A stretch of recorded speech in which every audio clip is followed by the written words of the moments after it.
अब भारत का CSAR यानी combat search and rescue system कितना मजबूत है, ये आप भी जानना चाहते हो? यस, अगर जानना चाहते हो तो कमेंट में जरूर लिखिए।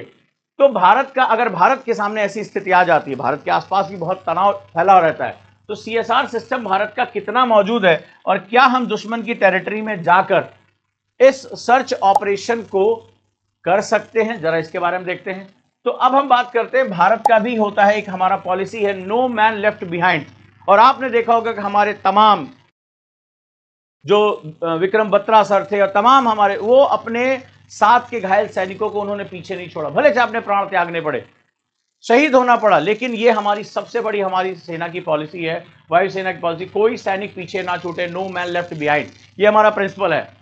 तो भारत के पास कौन से कमांडो है? Garud commando force. याद रखिएगा, भारत की जो सबसे बड़ी ताकत है, जो इस काम के लिए स्पेशलाइज है, वो है गरुड़ कमांडो फोर्स।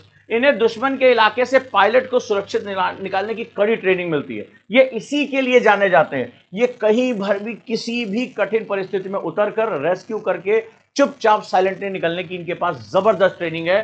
भारत माता की जय। एक बार बोलते हुए आगे बढ़ते हैं, हमने इसको किया है। भारत के पास Mi-17 V5 हेलीकॉप्टर, ये कौन से हेलीकॉप्टर का प्रयोग करते हैं, जरा ध्यान से देखिए, बोर्ड पे क्लियर विजुअल हो रहा है।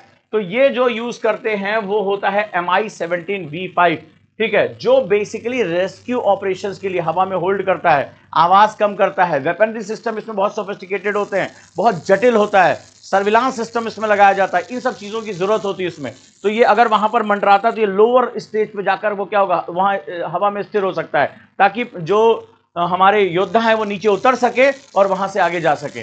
तो अगर हम यहां बात करें तो इसकी इस्तेमाल की जाती है। और हमारे आसपास आजकल जो LOC है, किसी भी आपात स्थिति के लिए क्षमता भारत की आज सबसे बड़ी जरूरत है। युद्ध आज नहीं तो कल होगा, तनाव बढ़ रहा है, पाकिस्तान इस युद्ध में ना उतरे, इसीलिए वो तामझाम कर उसने अफगानिस्तान को टारगेट कर लिया, बेवजह भारत के ऊपर बयानबाजी कर रहा है, आजकल आप उसको देख रहे होंगे। तो अगर ध्यान से सुनिए, इसको समझिए कि अगर रियल इंप्लीकेशन हम इसका क्या कर सकते हैं। तो एक हमने ऑपरेशन शुरू किया था, operation Swift retort, operation Swift retort, बहुत ही समस्या। इसके बाद जो है भारत ने इसकी बहुत ताकत दिखाई थी, स्विफ्ट रिटार्ट। उसके बाद भारत ने अपनी रेस्क्यू स्पीड को कई गुना बढ़ा दिया है। तो भारत ने एक ऑपरेशन शुरू किया था कि अगर हमारे सैनिक, भारत भी एयर सुप्रीमेसी की तरफ जा रहा है, सुखोई, रफेल, जगुआर, पूरी फ्लीट के फ्लीट हम डेवलप कर रहे हैं।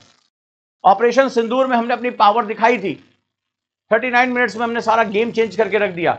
तो वहां पर अगर हमारे साथ कुछ ऐसा होता है तो भारत ने एक ऑपरेशन शुरू किया, ऑपरेशन स्विफ्ट रिटार्ट। और स्विफ्ट रिटार्ट के बाद भारत ने अपनी रेस्क्यू स्पीड को कई गुना बढ़ा दिया। यानी हमारे जो गरुड़ के जवान हैं, जो गरुड़ कमांडो फोर्स हैं, उनकी वेपनरी सिस्टम, उनका जो सर्विलांस सिस्टम, उनकी ट्रेनिंग इंटरनेशनल लेवल पे कर दी। तो नो डाउट आज भारत की जो एयरफोर्स है वो बहुत बड़े लेवल पर हो चुकी है और आज दुनिया की वन ऑफ द, जिसे कहते हैं ना, फाइनेस्ट नेवल पावर्स, वो हमने दुनिया को दिखाया है, वो हमने दुनिया को बताया है। और डेफिनेटली हमारी जो ट्रेनिंग है वो बहुत ही हाई लेवल की है।